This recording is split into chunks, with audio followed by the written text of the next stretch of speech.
হুমায়ুন কবির কি ব্রিগেডের সভা করছেন?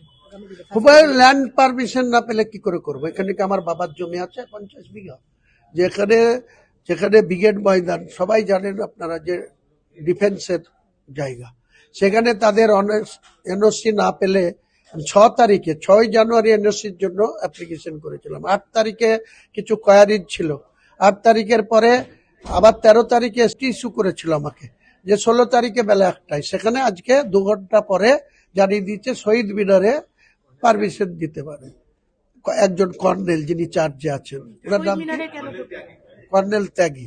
তারপর শহীদ মিনারে তো 30,000 লোক ধরবে তার অ্যাকোমোডেশন, তা আমি তো 30,000 না 10 লাখ লোকের টার্গেট। স্বাভাবিক কারণে আমি কলকাতা রাজধানীতে যে করার ইচ্ছা ছিল, সদিচ্ছা ছিল, ঘোষণা করেছিলাম, সেটা হচ্ছে না। মুর্শিদাবাদ বাংলা হান্টের আরো খবর দেখতে নজর রাখুন। বাংলা খবর মানেই বাংলা হান্ট।